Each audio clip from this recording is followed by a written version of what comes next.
welcoming you here to a webinar on restoring our ocean and waters. We're going to talk about funding opportunities for marine and maritime and ocean and water related funding calls. So thank you for joining.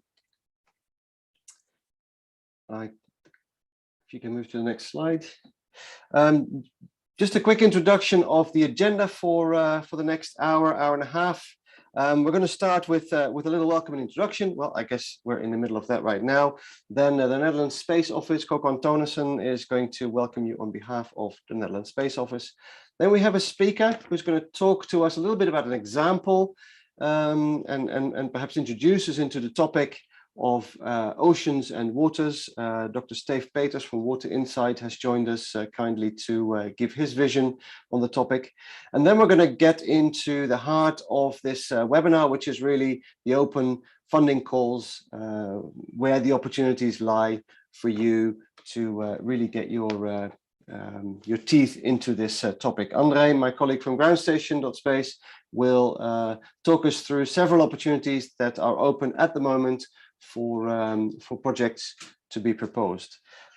We have a number of people joining us who told us they wanted to pitch. We have an opportunity for projects and for companies and for people to pitch their ideas, their proposals, their requests for collaboration, perhaps in some of these calls. So we have 8 registered, and we'll have a look at them in a minute, so we know that these people are actually here. And after that, really important is you'll have the opportunity to meet the speakers. So you'll have the opportunity to meet with Dr. Peters, with Andrei, with Coco, and with everyone in this call to really discuss the opportunities in a little bit more depth. So moving to the next slide, we have received requests from these people. Now, I hope that you have all joined us. Towards the end of the webinar, we'll give you the opportunity for 1 minute to pitch your, as I said, project, company, or request for information and for collaboration. You will have 1 minute sharp. We'll keep an eye on it because we have 8 people here. If you have a presentation you'd like to share, can you please send that to Katja? You have all received an email with the instructions on how to send in your slides, and please, for 1 minute, more than 1 or 2 slides is really sufficient to make your point, I hope. So if you want to use any slides, please send them to Katja so we can rapidly share them here and give all of you the chance to do your pitch. If you can maybe put in the chat to confirm that you're actually here, then we can move on pretty quickly by the time we get to the pitches after all the presentations. So about logistics of this webinar, please use the chat. Use the chat to introduce yourself to everyone. Share your LinkedIn profile so people can connect with you on LinkedIn, and also use it for any questions. We're all keeping an eye out on the chat for questions. So if you have questions during the presentations that you'd like to ask the speaker, please put them in the chat here, and we can ask them to the speaker so everyone can see them. For our viewers on YouTube, of course, you can watch all the presentations, but you will not be able to network at the end. You can still join us in the Zoom call if you would like to interact with the speakers at the end. Just go to opencalls.space is the URL where you can register. You'll get the Zoom link, and we'll let you in as soon as you have registered and connect to Zoom. We will keep an eye out for your questions on YouTube, though. So if you do have any questions and you put them in the YouTube chat, then we will keep an eye out, bearing in mind that you're 30 seconds behind us. So hopefully we'll see them on time. But thank you very much for joining us on YouTube if you haven't joined us on Zoom. Now, all the presentations and the replay will be available afterwards. So all registered participants, so people who register through the website, will receive all presentations by email.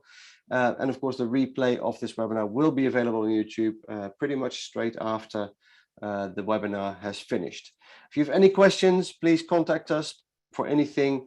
Also, if you want to connect to people afterwards, at info@groundstation.space. Now, one of the key objectives for this webinar, of course, is to network and to meet each other and talk about your ideas and your collaboration proposals. So please after all the formal presentations. Stay in the call, stay in the Zoom call. We'll organize a few breakout rooms where you can meet each other on different topics or meet different speakers right after all the presentations. I said this meeting would go on until 5 or 5:30, but really we'll keep it open as long as is needed for you to network and to interact. Another way to network is to follow our dedicated LinkedIn page for the Open Calls Network. In the Open Calls Network LinkedIn page, we will announce all our webinars, new webinars, and discuss anything related to open funding calls for space. In addition, you can follow us on other social media channels. We're on YouTube, we're on Twitter, we're on Instagram, LinkedIn, and Facebook, where you can also keep an eye out on what is new and any interesting opportunities there may be out there. I mentioned the Open Calls Network. What is the Open Calls Network? Well, the Open Calls Network really is there for you to have easy access to opportunities in Horizon Europe and other funding programs by the European Union or by the European Space Agency or other institutes. We'd like to highlight knowledge and expertise of the Dutch space and space data sector, and really to connect the Dutch and European specialists to form successful consortia in these funding programs. Where can you find the Open Calls Network? Where can you find the open calls and the announcements for the webinars? You can go to opencalls.space. The opencalls.space page really is a database where you can search on different search criteria for all the funding calls that we have specifically selected. There's hundreds of calls out there. Many of them are not relevant to the space sector, but many of them are. And the ones that are, we have organized here for you. You don't have to go to any other website because every one of these calls also has a fact sheet that you can easily download and print if you want, where all the key information is available. You can search on different criteria, or just have a look at opencalls.space if you're interested. The other side of the Open Calls Network are these webinars. And this year we've organized a series of 7 webinars on different topics, on different subtopics within these space calls. And as you're well aware, today we're talking about restoring our ocean and waters. We've had 3 webinars before the summer, and more importantly, we have 3 webinars coming up after this one on the topics of climate change, biodiversity, and agriculture. The ones that you've missed, the replays are all available on YouTube, and the ones that are coming up, please register for them on the link that Joris just put into the chat. So going back to the agenda, I've gone through the welcome and introduction and the logistics. So with that, I would like to hand it over to Coco, who will welcome you on behalf of the Netherlands Space Office. So Coco, over to you. Yes, thank you very much, Remco. I hope you can see my screen already. Thank you for the great introduction. I don't have much to add to this, actually, because you've perfectly introduced the objectives of this webinar and of the Open Calls website page. I just wanted to give everyone a quick welcome from the Netherlands Space Office. My name is Coco Antonissen. I'm an advisor on satellite applications at NSO. And NSO is responsible for implementing the Dutch space policy. So that covers a lot of different topics, from technology to downstream applications. And one of our objectives is to help the Dutch space industry, but of course, together with other countries and other organizations and companies, to be even more successful in European programs like Horizon Europe. And that's why we've asked Groundstation dotSPACE to organize these webinars and to create the Open Calls.space website, put information sheets there to basically make your life easier and to help you navigate in the maybe sometimes complex world of Horizon Europe and other European programs, but that we believe offer a lot of opportunities. So we hope this is going to help you, inspire you, make your life a little easier, and yeah, I hope you can connect with other people. So that's actually all I wanted to say. And I on the slide is my email address. If you have questions for me at NSO, feel free to reach out. The other email address is from my colleague Raymond Sluiter. He cannot be here today, but he also knows a lot about Horizon Europe and where the opportunities are for the space sector. So enjoy, and I hope to talk to you later.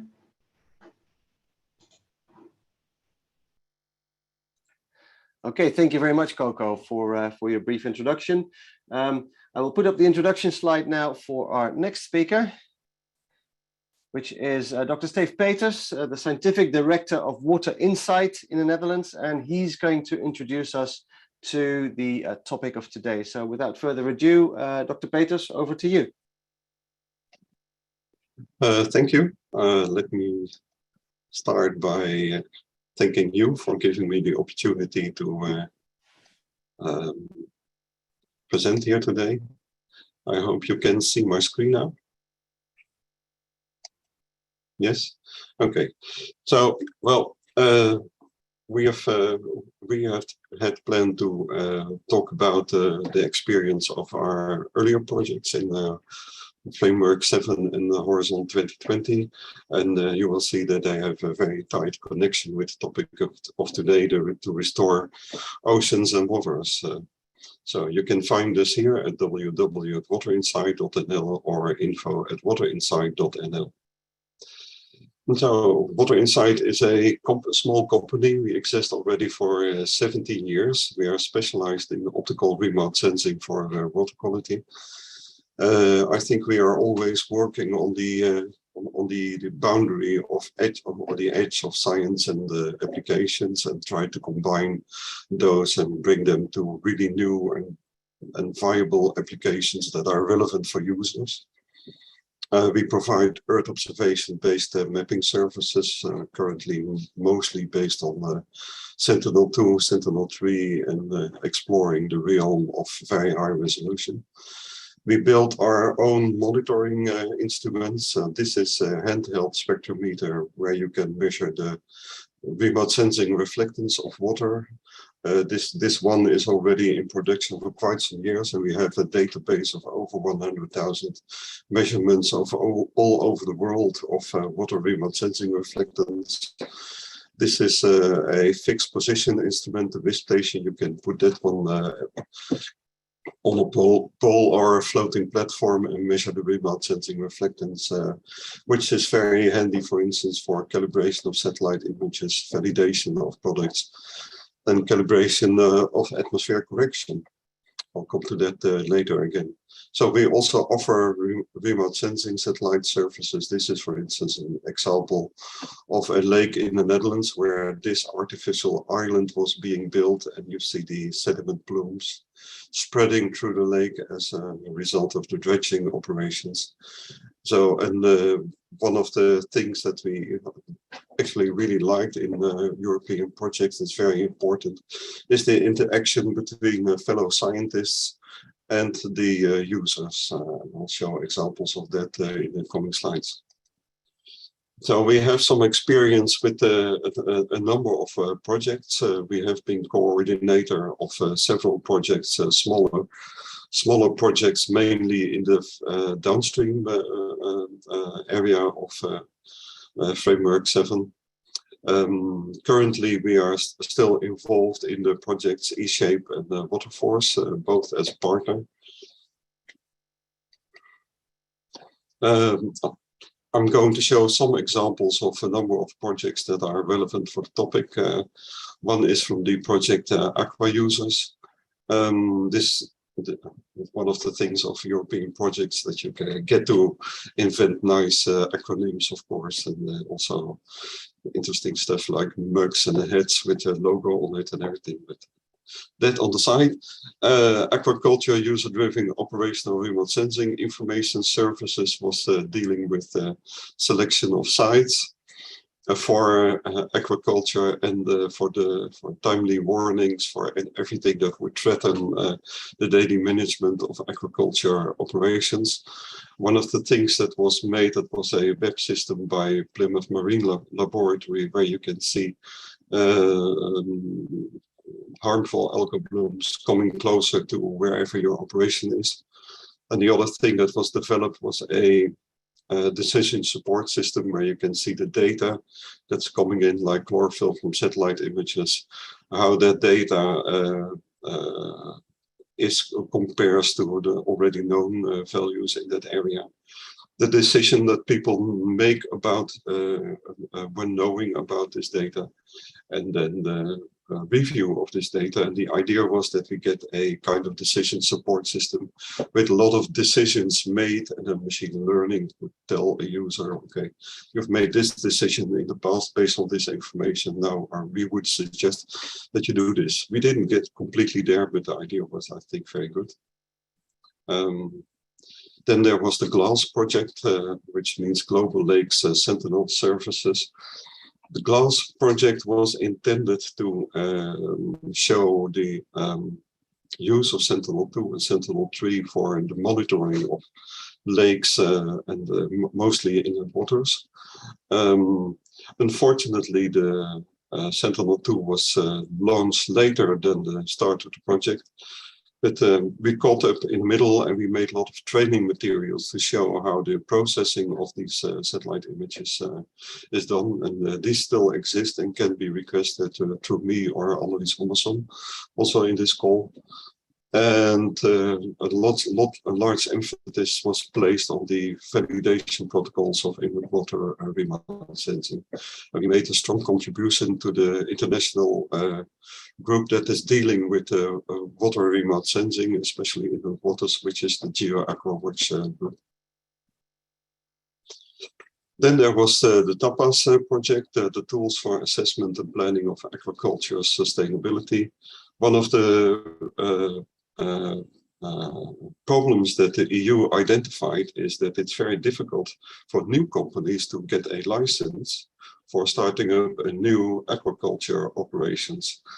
So the TAPAS project had as objective to make a decision support system that can help you to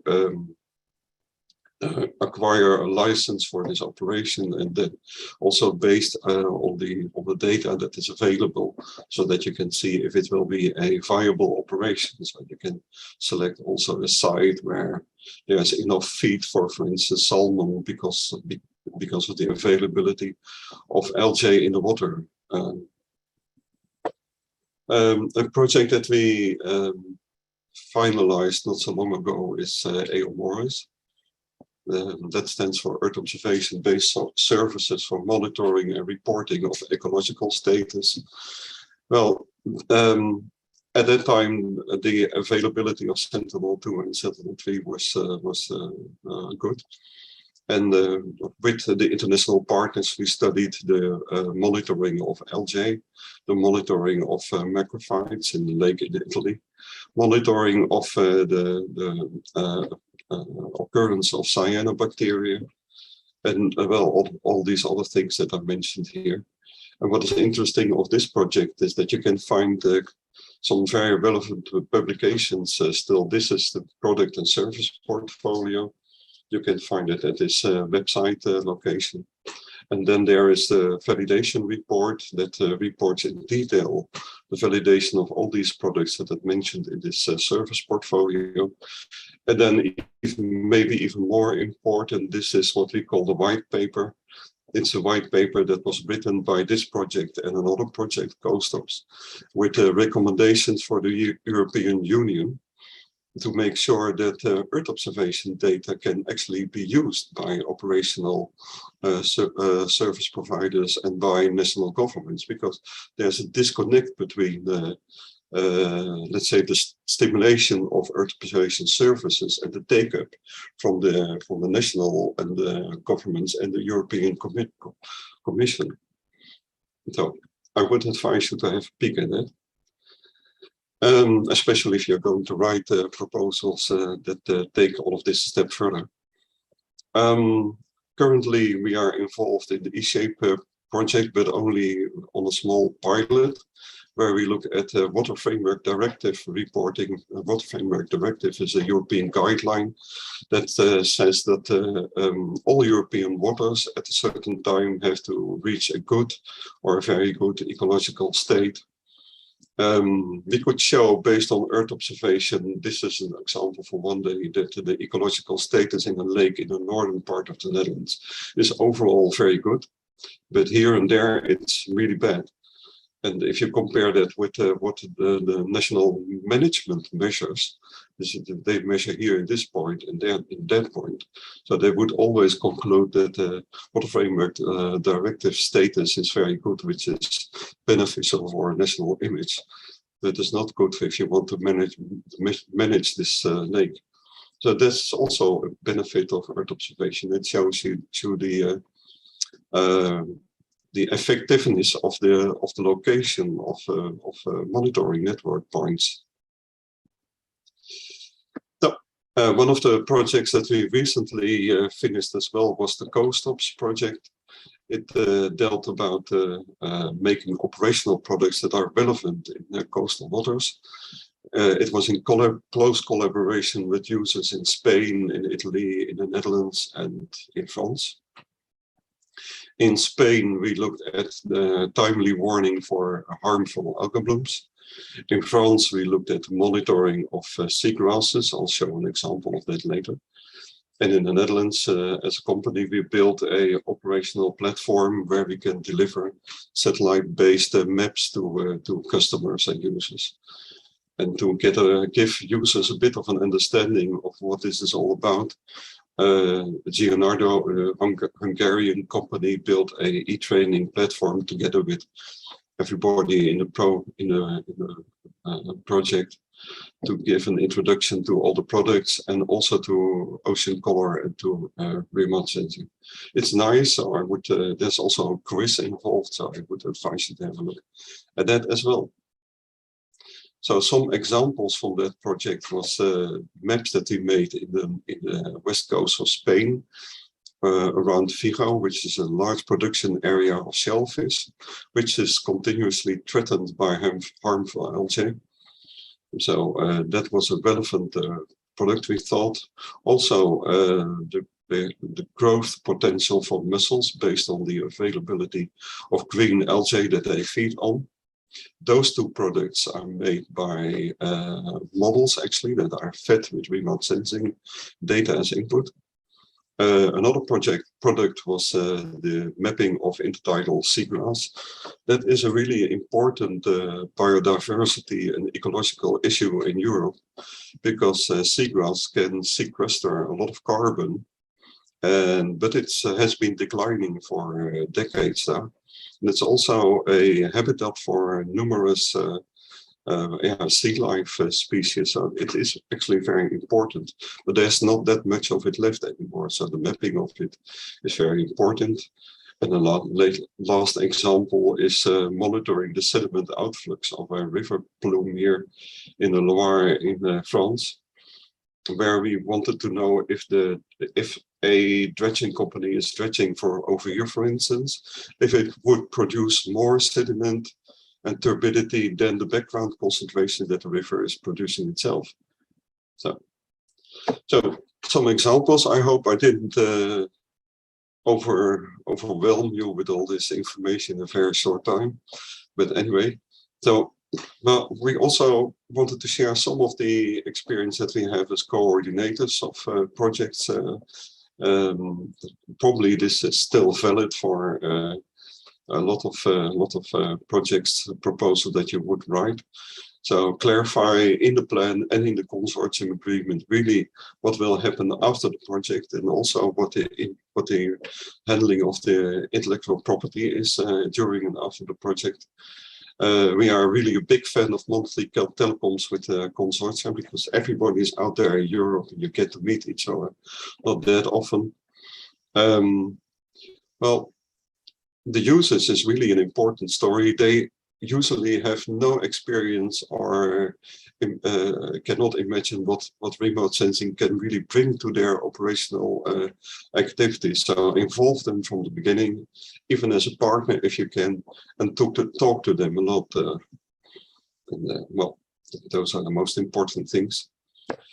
So we would be happy to really be a partner in a project that you envision. At the moment, we are not considering to write a proposal ourselves, but I think what we can bring to the table is our expertise in optical Earth observation, in validation of operational services and research and development. One important thing that we want to work on and with you a bit more is using in situ optical instruments. They can be used, as I said, for calibration and validation of satellite products, especially for instance, Sentinel-2, the atmospheric correction is still below par. So there's a lot of calibration validation necessary in the upcoming projects. You can also use the instruments for in situ monitoring, for instance, for cyanobacteria monitoring to know when swimming water has to be closed. And we can help you with project coordination. We have quite some experience with that. So we are interested in any project that deals with coastal waters and marine waters in general, in the water quality topic, of course, in the upcoming calls. And what I personally find very interesting is to think about innovative solutions for water quality in agriculture. So that will be a main topic. We've seen over the summer that a lot of inland waters are infested with blue algae. The effect on agriculture is not clear, but it should be investigated. That's what I wanted to bring to you. Thank you for your attention. Mute. Okay, thank you very much, Dr. Peters, for those insights. I think we have a little bit of time for a few questions, if that's okay with you. We don't have questions in the chat yet, but please, for everyone, if you do have questions for Dr. Peters about Water Insight and about the things that you've seen, please put them in the chat and we'll answer them. Let me ask you this first thing while we're still on this slide, because this is an interesting one, and this is obviously the objective of this call. What type of partners would be ideal for you, for example, for these two calls that you mentioned here, to make it a successful proposal?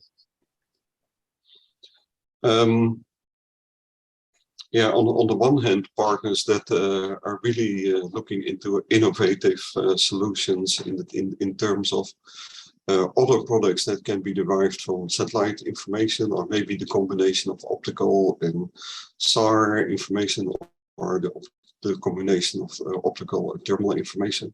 That is, from the background research perspective, that is very interesting.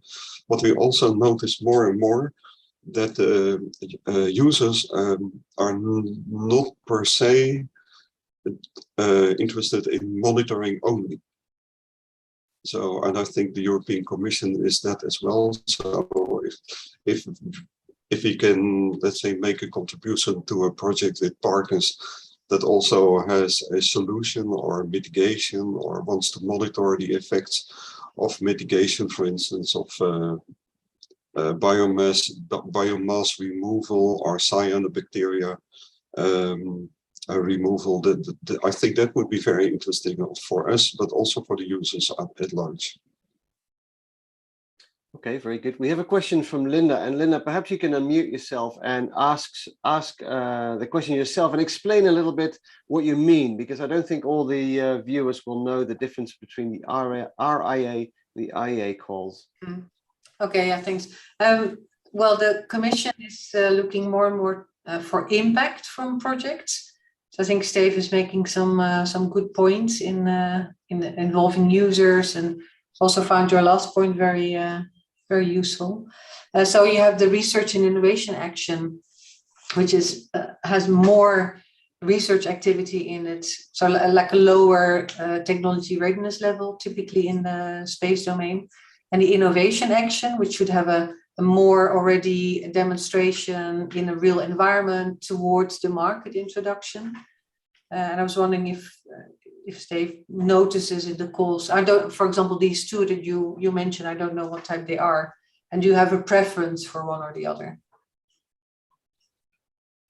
No, as I mentioned, we have a broad interest in the innovation actions, and the RIA, I'm not sure, so the research and innovation actions are both interesting.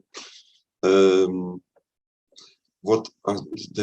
is a financial difference which might be interesting as well.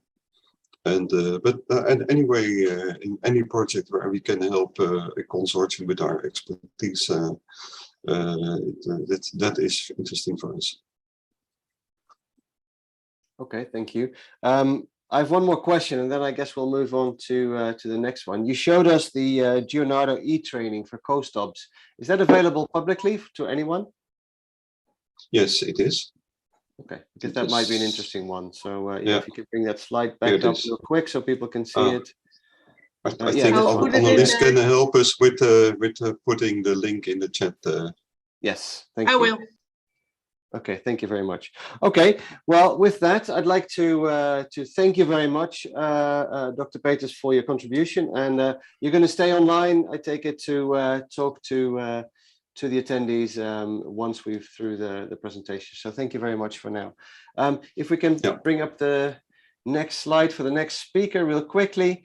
Thank you.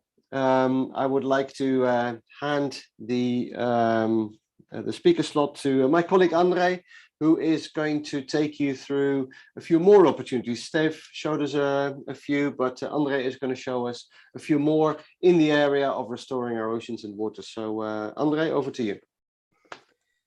Okay, thank you. Let me just start with the presentation. Mute and share.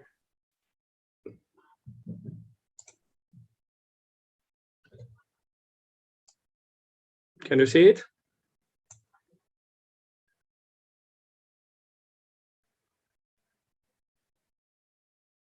Hi, can you see it? Yes. Yes, yes, it's yes. Okay, good. Yeah, there was a moment of silence, so I don't know. Okay, so yeah, just to complete both calls that you mentioned, Steph, I just checked now in our slides. They are both research and innovation actions. And then you will see also in our list. So moving forward, most of these calls and grants, they are coming through the Horizon Europe Work Program. This is the next generation of research innovation from European Commission. It was before Horizon 2020, which ended of course, in 2020, and the next iteration is called Horizon Europe 2021-2027. The way it goes, you have work programs being edited and shared, and then based on these work programs, then open calls, they are open. These work programs are for 2 years, so you will have 2021 and 2022, which were towards the end of this cycle, and then 2023 and 2024 already drafts for this work program for various clusters and missions. They're already published and are present online. Based on these work programs, also we selected, and you will see the calls that we thought that are relevant to open space calls team. So pillar 1, pillar 2. Pillar 2 is really the focus where we are looking at this moment. What you have on the left side, you have all 6 clusters. I put also a link to the work program that I mentioned before, is 2021-2022 work program. And in the end, I put also the link to the mission, which is a new type of call introduced with the Horizon Europe. Just some numbers. How much money they are made available for this pillar and for to granting research and innovation in Europe. And then moving forward towards the theme of today, I would like to start with actually introducing how you can read the idea of such a call. What you have in the upper, what you have Horizon CL4 is basically Horizon Europe that belongs to cluster 4. That is a cluster for digital industry and space. Then 2023, it's actually the work program year. It's when the call is going to be open. And then what follows after space is the destination. And in this case, the destination space. And then have 2 further indicators, which basically establishes a unique ID for the call. And the title of this call is Copernicus for Emergency and Management. I also pasted here a model of how you can read also other types of calls, and specifically I wanted to concentrate on a different. It's not part of any cluster, but it's, as I mentioned before, is the missions. You have Horizon mission. It's year 2022. The mission is Ocean. I will speak a little bit more about missions in the following slides.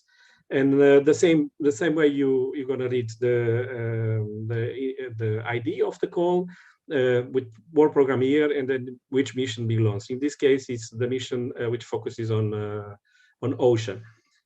On the left side, you have more information that you can retrieve yourself about the EU mission in general, and then also there's a link in the bottom left, EU mission info days, where the European Commission presented all the missions, where you can retrieve a lot of information. What is the scope? What is the objective? What are the outcomes? And then the timeline for EU missions.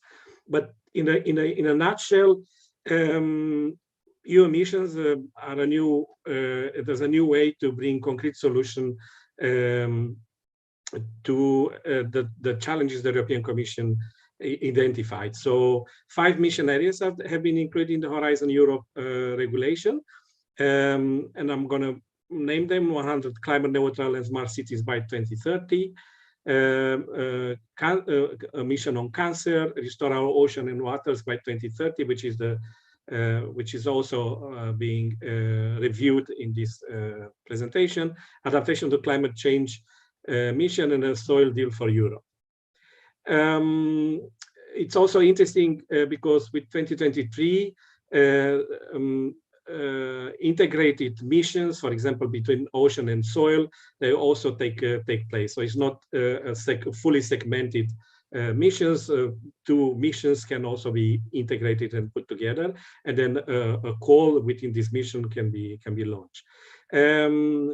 The important dates, there were basically the first round of mission funding calls starting 12th May of 2022, and the deadline is this month, September 2022. 27 September 2022. So that's not so much time to actually apply, only 15 days. If you're in full swing, we wish you a great success with this. If you want to read more about the implementation plan of the missions, you can also click on the linkable image and text from the right side. And then what I put also here is the forthcoming missions calls, which is based on the draft work program of 2023 and 2024.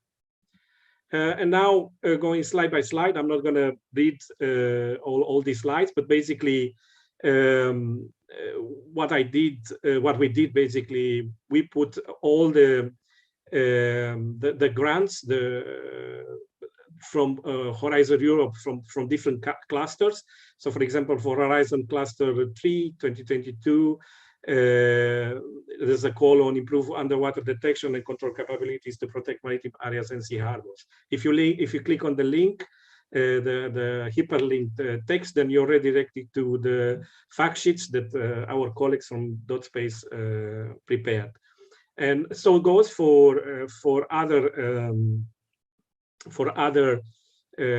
open calls at the moment, and then forthcoming calls belonging to Horizon Europe. And also we prepared in the same way a list of interesting calls for missions. For mission, I have to say that due to the fact that there were a lot of missions appearing at the moment and getting familiarized with it, we haven't been able to produce in time the fact sheets, but already I understood the fact sheets that are online, so you could check them online also on opencalls.org. So here is the list of the shortlisted missions. For missions from Missions Klima, I selected 5 calls from 2022, and then and 2 other calls from 2023. From the Mission Ocean, that's again 5 calls, some of them closing in 2022, but also some starting again next year in January 2023 with deadline in September, and also as I said, an integrated mission between, for example, the third row on left, Horizon Mission 2023, Ocean Soil, joint demonstration of an integrated multi-stakeholder approach to increasing landscape water retention capacity at regional level. This is a joint goal between two missions, basically. And then if you look specifically for this type of calls, the joint one, or launching new demonstration project, the EU contribution is 100%. For the other calls, for example, for ocean, the EU contribution, it's not, sometimes it's not 100%. For example, for the first call, 2022 Ocean 1.114, from a total of 15 millions, EU contribution, it's only 5 millions. Also in the more information about how much funding is being available, and then about the call, you will also retrieve from the fact sheet, but also you can retrieve from the work program. And in the work program, you will learn from where this EU contribution is made available, because it comes from different areas of funding. But this is not the relevant. I think the most relevant part is how to identify and which calls have been selected and shortlisted. And this is how the fact sheets looks. You have on the left side for the call from cluster 4 from 2023, from destination space, Copernicus from emergency management, and a similar fact sheet, but this time for mission. So this is specific for a joint demonstration for coastal resilience in the Atlantic Ocean. You can retrieve these fact sheets either by clicking on this hyperlink image or also going to our Open Calls website.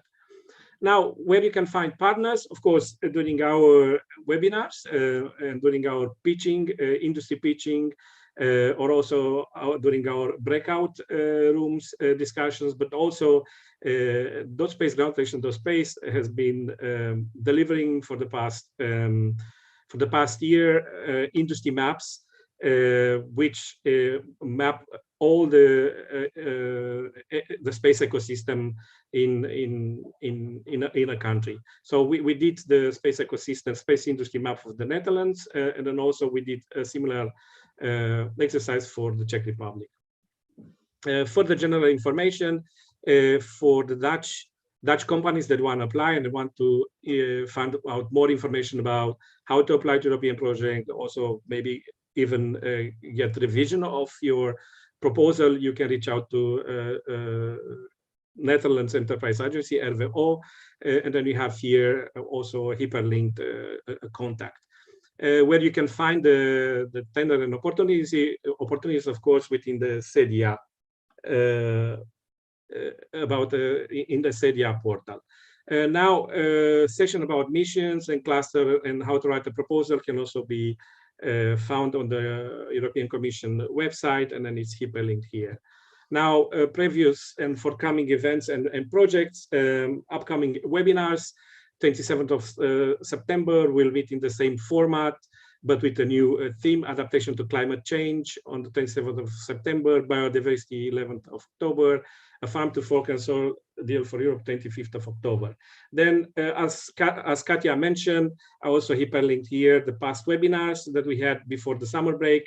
Another interesting webinar was brought to my attention by my colleague Linda. It's an online workshop on biodiversity in coastal ecosystem organized by dotSPA between 11 and 12 of October. And then I also inserted here two projects that currently we are involved and then are related to biodiversity and then ocean. First is the Iliad project, digital twin of the ocean, and another very interesting project that just started is Nature First. If you want to register for the online workshop on biodiversity and coastal ecosystem, yeah, just click on the right image with the newsletter from dotSPA. And then that would be my presentation, my last slide. Okay, well, thank you very much, Andrei, for this waterfall of information, I'd say. First of all, you hyperlinked a lot of text that, of course, doesn't work in the call, but people will get this presentation sent to them if you've registered for this webinar after the webinar. So please stay tuned, and you'll get this in your email, and then you can click on all these different links. Also want to point out that all the events that Andrei mentioned, we have an events calendar on our website that we do very much our best to keep up to date, where you will find the events that Andrei mentioned and many more in all the different areas that we cover with our webinars and with our business. So please go to our website, groundstation.space, and then click on events to see the up-to-date events calendar. Andrei, you mentioned lots of opportunities for people to get involved in all these different calls and to find partners and write proposals. What can we do as Groundstation to help these people? Yeah, besides the webinars that we organize, we're always present at different events, and also we are participating in many other European projects, and also we organize capacity building events. Also, we have engagement events as well. We also we do a lot of marketing in regards to this project, and then specifically we're also gaining more and more experience in coordinating and then managing this type of projects. Now, writing a European project, there's no certain recipe for it. This has to come after a concerted effort by everyone, and I think that's already a lot of resources from where somebody can learn how to write a project. But in this sense, dotSPACE, Groundstation dotSPACE, it's an open innovation network. But any innovative idea has been taken and transformed into various applications and tools and even projects, and then also applying for European projects as well. Okay, just the basics, Andrei. Can anyone just write a proposal for this? How does it work with these consortia? Well, I would say no. You cannot write it out of nowhere. I think you need to have a little of guidance, and then I think it's very important to find a good partner that already has experience within the European projects. If it's not coordinated, at least this partner can guide you through the writing process. And as Linda mentioned, and also Steph, the impact session of writing such a proposal is very important. And most of the times, if you don't have an experience writing European project, and specifically Horizon Europe, which is an evolution of a previous template for writing project, the impact section is very important. And then most of the times, the impact section is being is not properly interpreted by the writer. You have to actually write about the impact that belongs to the destination, to the cluster, and then the mission objectives of the project, not the general technological impacts or personal ideas about the impact you can make with your project. So there are a couple of steps that you have to do. That's what I said, that you need to prepare such calls way in advance, with way more time in advance. Okay, and you do need to find partners from more than Yes. one country, I understand.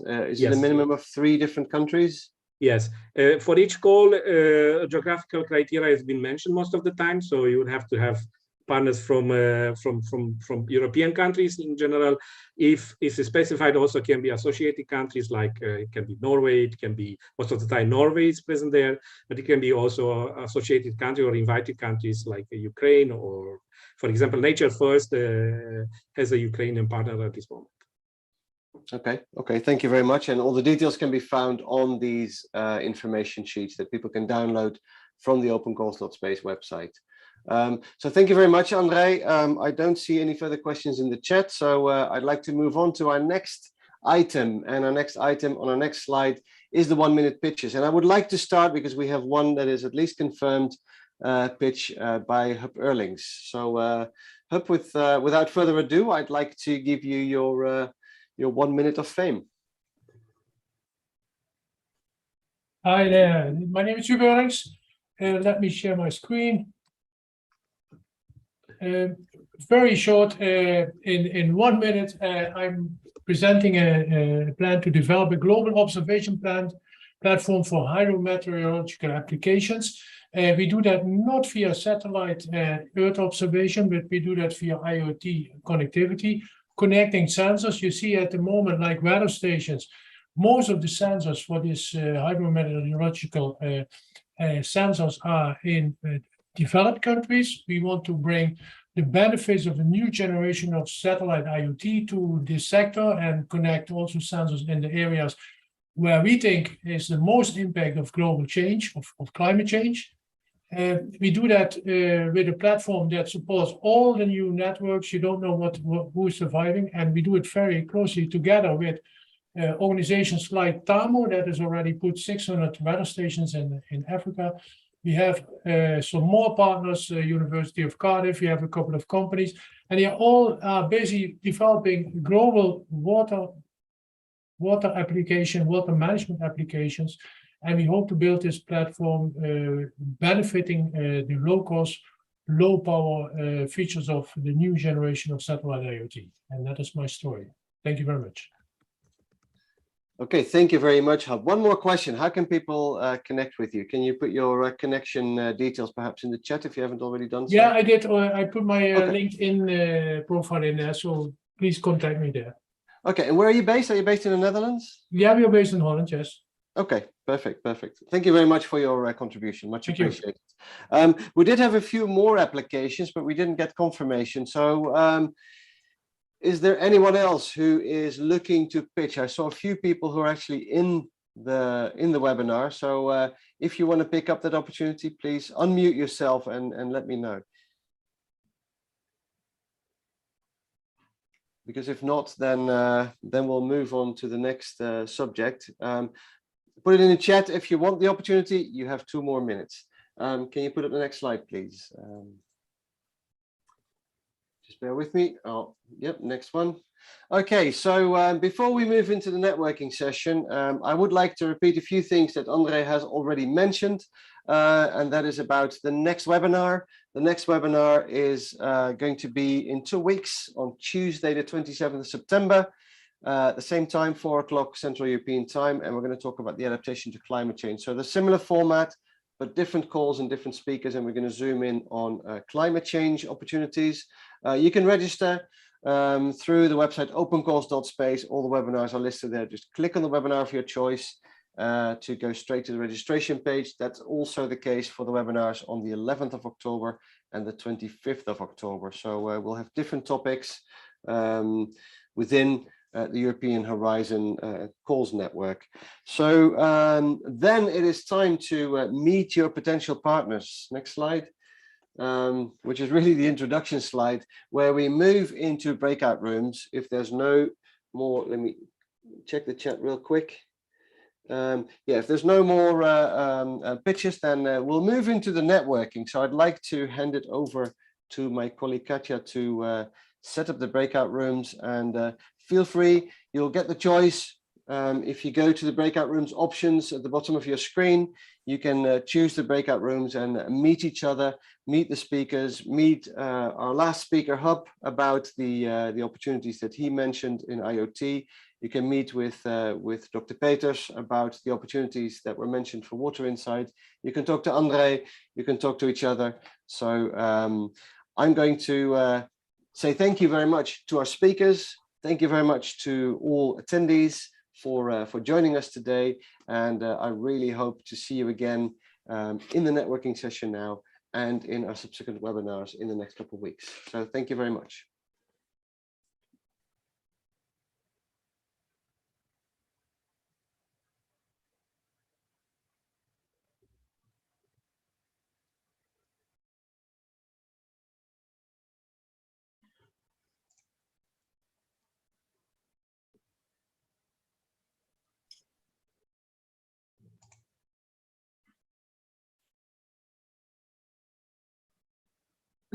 Is it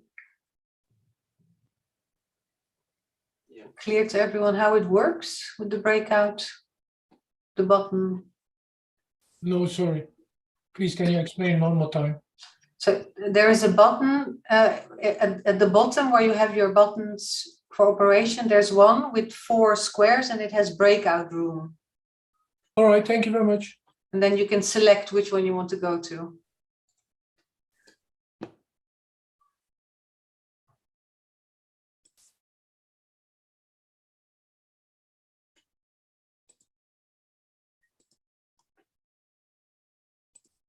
stop line here. I can mute. If someone needs help with the breakout room, I could also assign you to certain breakout room if needed.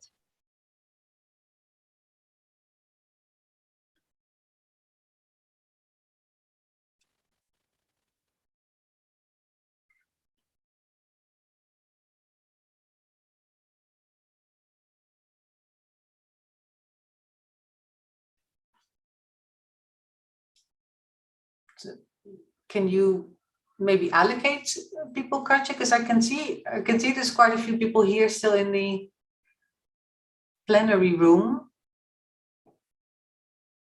and I'm not sure if people are still having difficulty. So I can see Claudio, Susa, Stein Arne, Ranes, Diana, Javara Rincon, Nani from AgriWatch.